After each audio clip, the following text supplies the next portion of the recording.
रानी जी, तो बहुत प्रेरणा महसूस होती है। आई थिंक मुजफ्फरपुर के ऐतिहासिक धरोहर का बहुत जरूरी हिस्सा है उनका बलिदान का किस्सा। तो सबसे पहले तो उनको श्रद्धांजलि, नमन और बहुत प्रेरणा का स्रोत है वो हम सबके लिए। तो बहुत अच्छा लगा।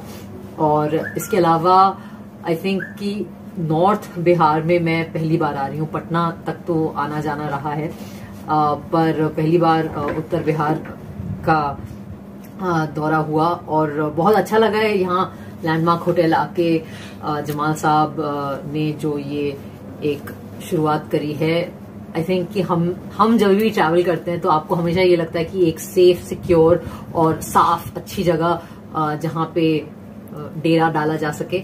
तो मुझे लगता है कि ये मुजफ्फरपुर के लिए लैंडमार्क होटल ने जो पहल करी है वो बहुत जरूरी है, बहुत अच्छी चीज है। तो बहुत अच्छा लग रहा है यहाँ आके। एंड ऑफ कोर्स मेरे बिल्कुल दिल से, तहे दिल से शुक्रिया मोहसिन जमाल साहब का। महिलाओं के लिए क्या कहेंगी? बेबाक की अंदाज के लिए आप बहुत मशहूर हैं, तो महिलाओं के लिए, नए जमाने की महिलाओं के लिए क्या कहेंगी आप?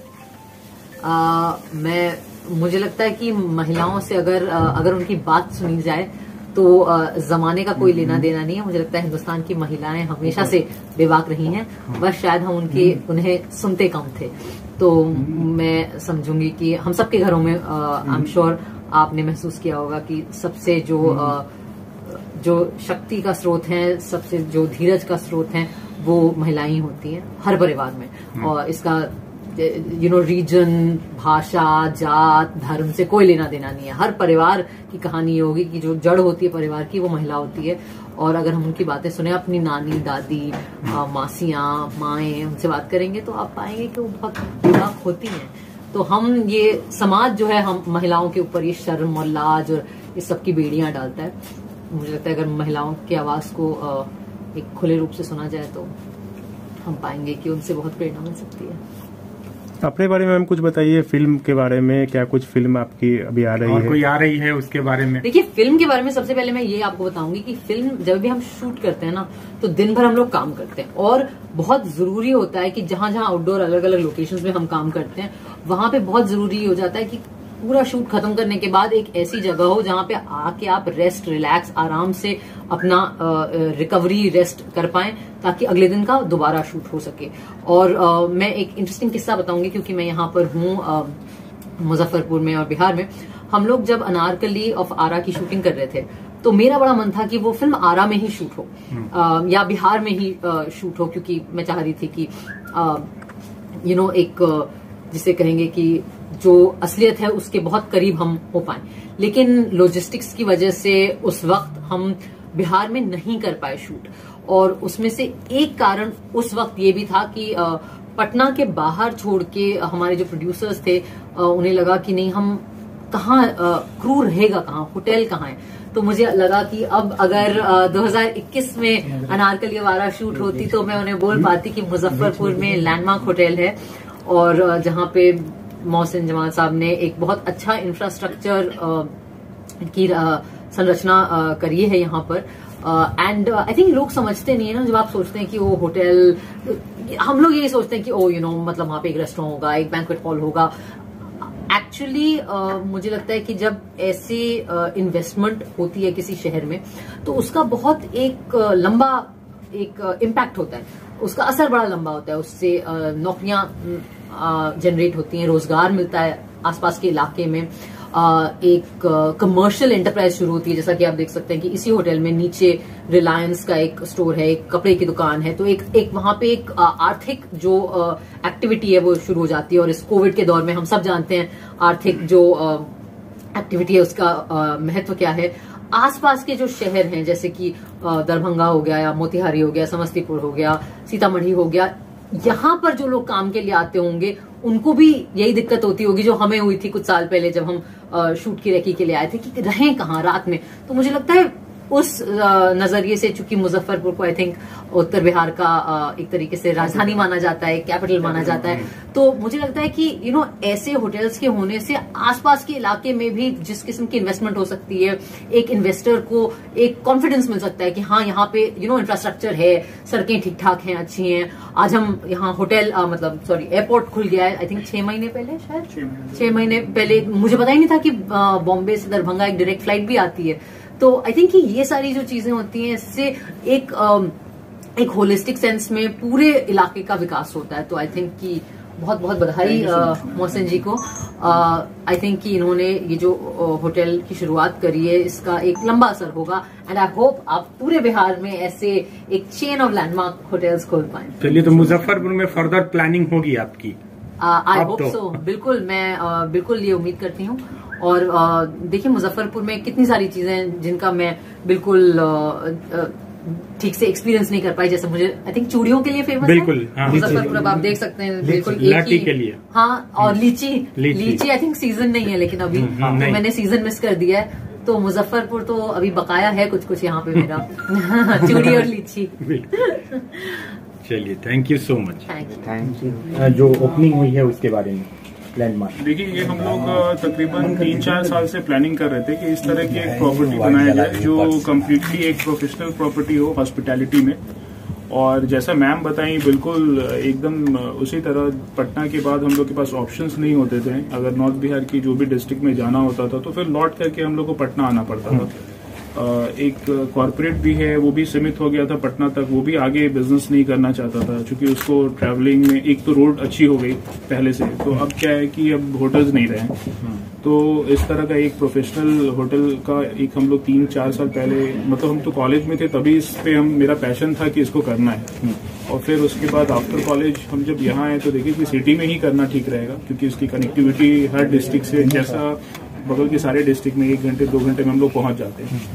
एक वो है, टूरिज्म बढ़ रहा है, नेपाल का बॉर्डर हम लोग के लिए इजी है, तो नेपाल से भी कनेक्टिविटीज की है।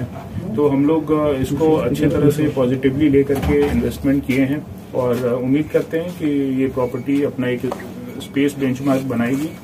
अभी जितने होटल्स हैं सब अच्छे कर रहे हैं, सब कोई इसमें ये नहीं, पर हम लोग एक स्पेसिफिक प्रोफेशनल होटल लेकर के आए हैं। अच्छा, प्राइसिंग की बात करें, मार्केट प्राइस की बात करेंगे, उससे कितना वेरी करेगा? मार्केट प्राइस से वेरी नहीं करेगा। जो अभी प्राइस मार्केट में चल रहा है रूम वाइज या रेस्टोरेंट का, उसमें हम लोग बहुत कॉम्पिटिटिव हैं, बहुत कॉम्पिटिटिव है, बहुत ज्यादा कॉम्पिटिटिव है। और सर्विसेज जो हैं, जो मिनिस्ट्री का HRD का है, 4 स्टार कैटेगरी में जो भी चीज होते हैं, हम लोग सारी चीज को रूम्स वाइज हर चीज में वो स्पेसिफिक हम लोग फॉलो कर रहे हैं, कंप्लीट कर रहे हैं। बस एक्रीडेशन का है कि उनका कहना था कि आप प्रॉपर्टी बनाइए और आफ्टर 6 मंथ हम लोग आपको एक्रीडेशन देंगे, क्योंकि हम लोग किसी से टाइप नहीं किए। तो उसमें था क्या कि आपका एक्रीडेशन 6 महीने ऑपरेशन चालू हो जाते हैं, उसके बाद और जो जैसे रेडिशन है, ताज है, ये लोग है कि इन लोग की प्रॉपर्टी बनती है तो विथ एक्रीडेशन बनती है। तो वो एक चीज है। और 3rd टायर सिटी होने का थोड़ा बहुत नुकसान भी हो जाता है कभी कभी। तो अच्छा, आगे की प्लानिंग मुजफ्फरपुर के अलावा किसी और सिटी में लैंडमार्क की? 26-27 साल की उम्र में इस इंडस्ट्री में आया हूँ तो लगता है कि इसमें बहुत आगे जाऊँ। ये मन में रहता है कि हाँ और बनाना है और करना है, और ये मेरा पहला है प्रोजेक्ट, तो इसको लेकर के बहुत पॉजिटिव फील कर रहे हैं। Thank you. अभी तो बस अंगड़ाई है। ये लाइट, हेल्दी, स्वादिष्ट बैंक्वेट हॉल आप विजिट किए हैं, कैसा लगा? बहुत सुंदर। मुझे एक्चुअली होटल का डिजाइन बहुत पसंद आया। बहुत अच्छे से इन्होंने बनाया। रिसेप्शन का भी जो एरिया है, जो बैंक्वेट का एरिया है, जो बीच में एक स्पेस इन्होंने दिया है डिजाइन के माध्यम से कि सारे रूम से आप एक नीचे देख सकते हैं। यही जो व्यू है, हाँ ये जो व्यू है रिसेप्शन में, और वो तो बहुत आई थिंक बहुत खूबसूरत डिजाइन है। और बहुत अच्छा लगा कि इन्होंने कहा कि थर्ड टियर सिटी होने का नुकसान है। मैं समझती हूँ इन्होंने 3rd टियर सिटी में जो लोग नुकसान समझते हैं उसको इन्होंने अवसर में बदला है, और मुझे लगता है कि ये बहुत कमाल की बात है लैंडमार्क होटल की और मोहसिन साहब के जो इंडेवर है उसकी। अच्छा मैडम, छठ का त्योहार आ रहा है, बिहार का पारंपरिक त्योहार जी, क्या कहेंगे इस पर? महिला हैं आप, लोग जुड़े हुए हैं आपसे, महिलाएं जुड़ी हुई हैं। मुझे लगता है कि छठ एक्चुअली आपने बिल्कुल पारंपरिक त्योहार है, लेकिन ये अब सिर्फ बिहार का पारंपरिक त्योहार नहीं है, क्योंकि बिहारी जो है पूरे भारत में, पूरी दुनिया में है।